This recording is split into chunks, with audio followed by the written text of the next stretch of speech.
Okay, question 5. Suppose the project manager was given a different expenditure of 2:1:1 for construction costs, recurrent expenses, and miscellaneous respectively. What could have been the likely justification for this new ratio? That's question A. Question B. How much will be spent on construction, recurrent expenses, and miscellaneous? And then we have C. What is the justification of moratorium in agricultural financing? Before we solve any question, let's start by writing out the information that we are given in the question. Now, we are given that suppose the project manager was given a different expenditure of 2:1:1 for construction costs, recurrent expenses, and miscellaneous respectively. Now, the ratio changes. The ratio changes from 3:2:1 to 2:1:1. That's what the statement means. Suppose we changes the ratio from 3:2:1 to 2:1:1. What could have been the likely justification for the new ratio? Now, the initial ratio is this. The initial ratio is 3:2:1. Now the new ratio now is 2:1:1. Now, the reason why I wrote this out is because I want you to understand, okay? So, peradventure, if you missed the previous explanation, you can check the link in the description of this video. Click on that link to watch the solution to that past exam question. Do you understand? Now, let me explain the meaning of that first question. The first question says, what could have been the likely justification for this new ratio? That is, why do we change the ratio from 3:2:1 to 2:1:1? Pay attention, okay? The likely justification of the new ratio is due to equal priority of the amount spent on recurrent expenses and miscellaneous respectively. Please pay attention. I will explain what is meant by that. You know, the initial ratio was what? This is the initial ratio. That is, this is the ratio which we decide to spend the approved loan on the construction cost. You know, the approved loan is what? 1.5 million naira, abi? Okay, let me write it here. The approved loan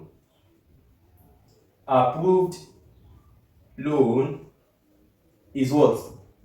1.5 million naira. That is 1,500,000 naira, abi? This is the approved loan. Now, in the previous question, this is the ratio which we want to spend this loan. And we are spending this loan on three things. That is not construction cost, abi, recurrent, and what? Miscellaneous. Do you remember? So we are spending this loan on three aspects of the project. That is construction cost, recurrent, and miscellaneous. Let me write it. Construction cost,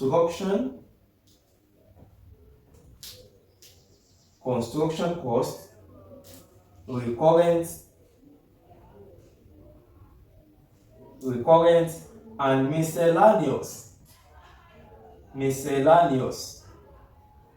We want to spend this amount with respect to this ratio on these three aspects of the project. Do you understand? Now, the ratio now changes from this to this. Now, what will be the likely justification?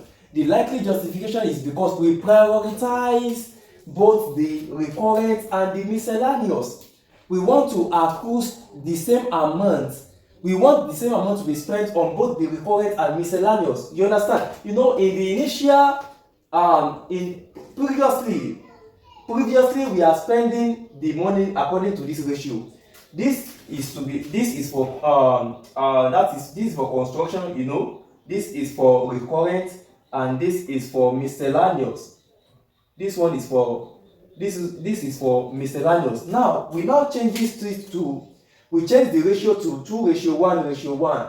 Now the amount spent on the construction cost is still the same. I'm going to explain, please just pay attention, okay? the amount spent on construction is still the same, but the amount spent on miscellaneous and recurrent changes, we are spending the same amount now because we have one.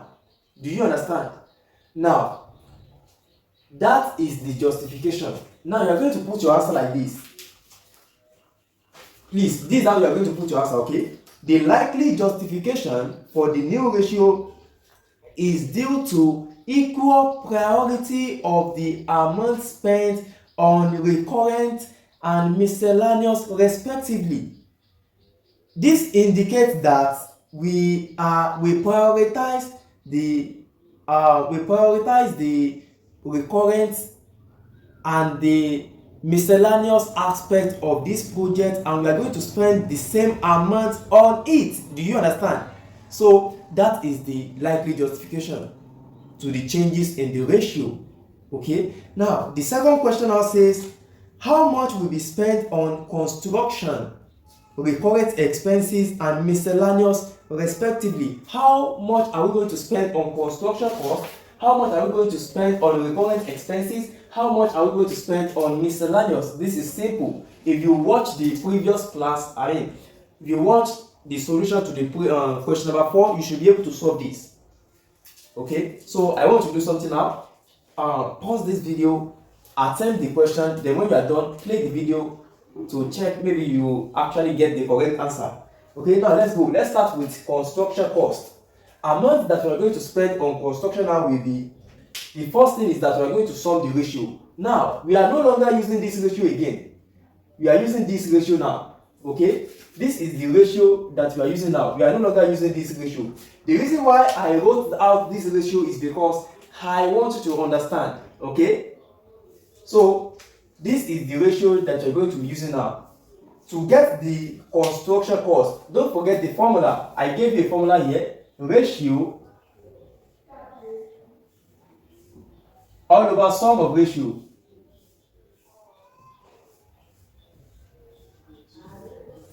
multiplied by total loan. Okay, multiply by loan. Okay, just put like that, multiply by loan. Do you understand? Ratio, individual ratio, just put like that, individual ratio all over sum of ratio multiplied by loan. You are going to get the amount spent on each aspect of the project. We have 3 aspects. We have construction, recurrent and miscellaneous. Do you understand? Okay, now let's start with construction.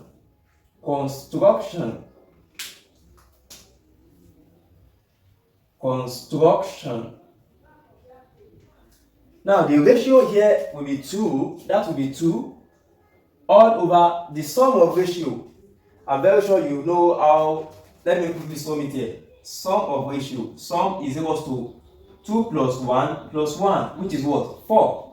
You understand? So 2 over 4 multiplied by 1.5 million. Okay, that is multiplied by 1,500,000. You understand? That is 1 over 2 multiplied by 1,500,000.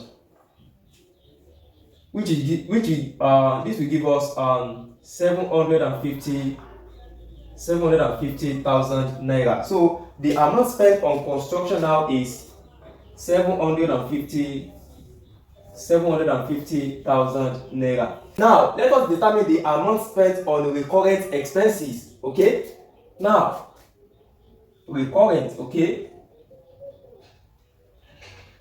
the ratio of recurrent is what? 1. So I'm going to have 1 all over the sum of ratio. The sum of ratio is 4. All over 4 multiplied by that is 1.5 million. So 1 over 4 multiplied by 1.5 million. Don't let me rewrite this, okay? 1 over 4 multiplied by 1.5 million. The answer is 375,000 naira. So this is the amount spent on recurrent expenses. Okay, 375,000 naira. Okay, now let us calculate the amount spent on miscellaneous. On miscellaneous is still the same thing. Okay, because we have the same ratio.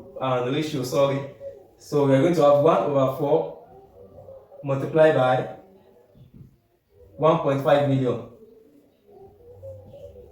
The answer is 375,000 naira. Do you understand how I got this? It is simple, okay?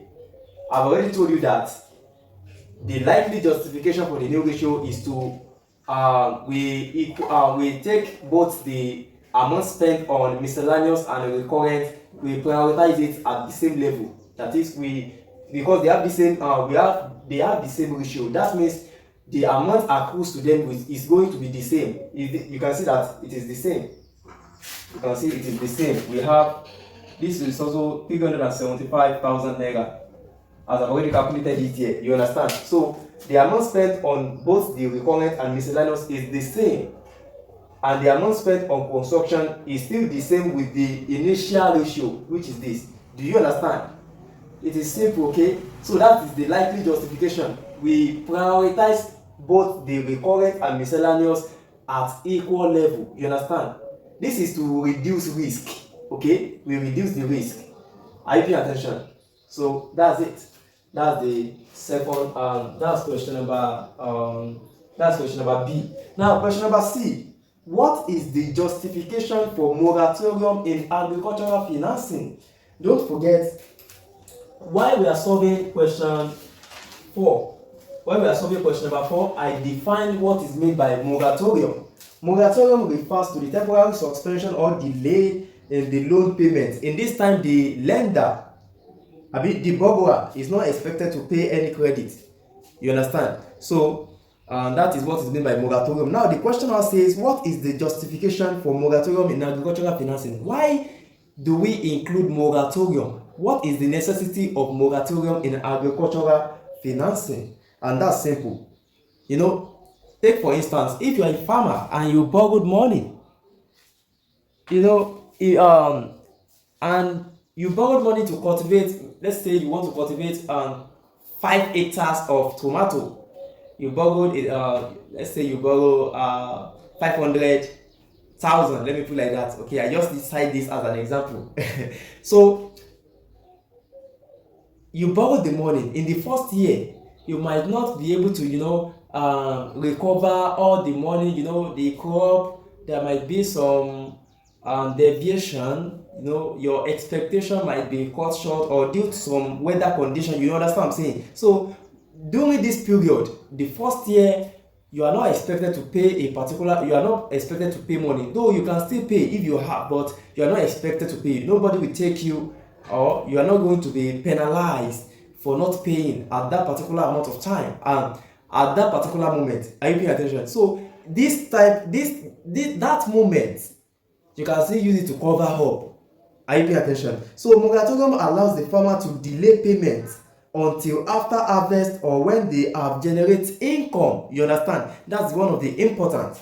That's one of the likely justification. You understand? Of course, if I borrow loan now, I cultivate crop. I'm not expected the crop to grow between. I'm not expected to grow, especially if it is maybe annual crop. I'm not expecting the crop to grow between 3 weeks. It won't really produce a lot of I won't really be able to generate a lot of income. You understand? So that's the benefit of moratorium. It allows the farmer to delay repayment until after harvest or when they have generate income. Another justification is that moratorium provide relief for the farmer during emergencies. That is what I explained earlier. That is when the farmer face